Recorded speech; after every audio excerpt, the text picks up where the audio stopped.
I was 29 when this started, working at a mid-size marketing agency in a southern city. Hybrid setup, 3 days in the office, the rest from home. I kept things professional, focused on my accounts, went home to my apartment and my cat. No office drama, no happy hours unless required. Ethan was on the same team, a graphic designer a couple years older than me. Quiet, reliable, always delivered clean work on time. We collaborated on projects through Slack and Zoom, but that was it. No personal chats, no inside jokes. The first thing that stuck out was in the summer of 2023. I had posted a quick Instagram story of my iced coffee from a cafe a few blocks from my place. Nothing special, just the cup and the shop name tagged. The next day in the office, he walked by my desk and said, "That place has killer cold brew, doesn't it?" I agreed, surprised he'd noticed. I figured he followed me or saw it through a mutual, no big deal. But it kept happening. I mentioned in a team stand-up that I'd started going to a new yoga studio. A week later, he brought it up casually. "How's the new class?" I checked it out too. I hadn't said the studio name. When I asked how he knew, he said I'd mentioned it. I hadn't. I let it slide, told myself I was being paranoid. By late fall, the overlaps felt less random. I posted a photo from a weekend hike with my dog, trailhead sign visible. Monday morning, he showed me his phone. I hiked there Saturday. Great views. Same trail, same weekend. I'd ordered Pad CW for lunch delivery to the office. He passed my desk later and said, "Smells amazing. Pad CU?" Exact dish. I changed my Instagram to private. He didn't follow me, but I unfollowed a bunch of mutuals anyway. Winter came, and the sightings started outside work. First at the grocery store near my apartment on a Saturday morning. He was putting bags in his car, same make and color as mine, which felt odd but possible. We nodded awkwardly. I hurried inside. A few weeks later at the dog park 2 blocks from my building. I go most Sundays. He showed up with a golden retriever, waved, said he'd just moved nearby. Named a street 1 block over. I asked if he was serious. He laughed and said, "Yeah, small world." Then, the Tuesday morning coffee shop I went to before remote days. Same oat latte every time. He was already there, sitting at a table with his laptop open. Looked up, smiled. Morning ritual. I grabbed my drink and left. Stopped going to that cafe. I varied everything after that. Different grocery days, different roads, different times for walks. But he kept appearing. Not every single time, but enough that the odds felt wrong. At work, he started volunteering for my projects more often. I can handle the visuals for this one. My manager thought it was great teamwork.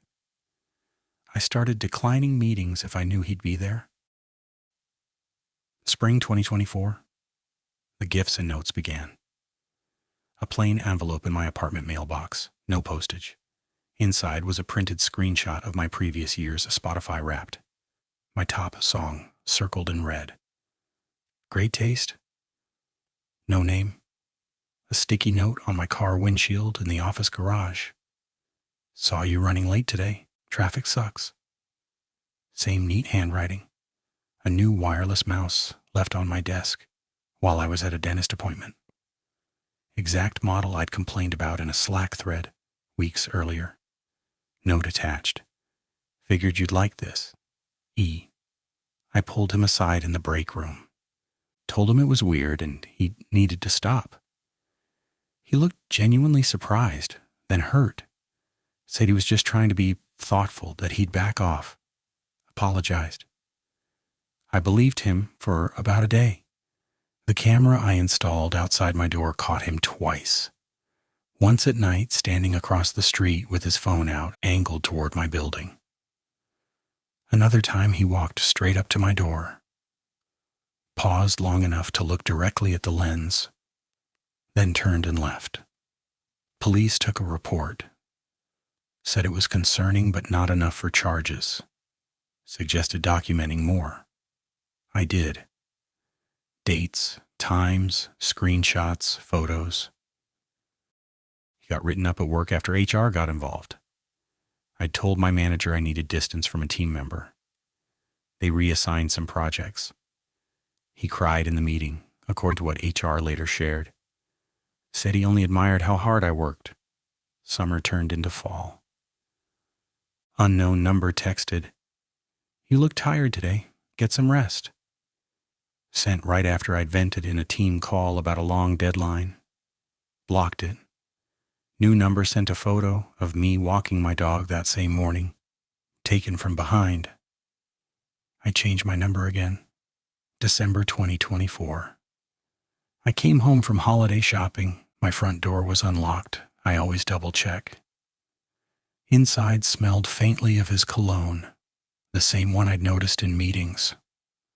My laptop was open on the coffee table. Browser history showed searches for my full name plus the city. Couch cushions were shifted. Kitchen light on, which I always leave off. I called the police while standing in the hallway. They searched. No forced entry. Possibly a copied key or he'd been in before. Ethan denied it when questioned. Said he was home all evening. But my building lobby camera caught someone in a hoodie entering 20 minutes before I arrived. He was let go from the company shortly after. Restraining order granted. I moved to a different part of town, gated community, better locks. New job in a different field. New phone, new email. Social's gone or locked down tight. It's February 2026 now. No messages, no sightings, no packages. I still look over my shoulder in parking lots. Still pause before opening doors. Still wake up sometimes convinced I heard footsteps in the hallway outside my new place. Therapy has helped with the constant scanning, the way every man in a hoodie makes my pulse jump. But the question that never leaves is how long he was watching before I noticed, and whether noticing was ever enough. If someone at work or anywhere starts knowing details they shouldn't, starts showing up where they have no reason to be, don't wait for a bigger sign.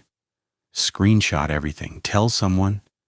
Document the small things because they stop feeling small fast. I waited too long because he never raised his voice, never threatened. He just existed in my life until he was everywhere. And then he wasn't. But I still wonder if he's waiting for the next routine to learn.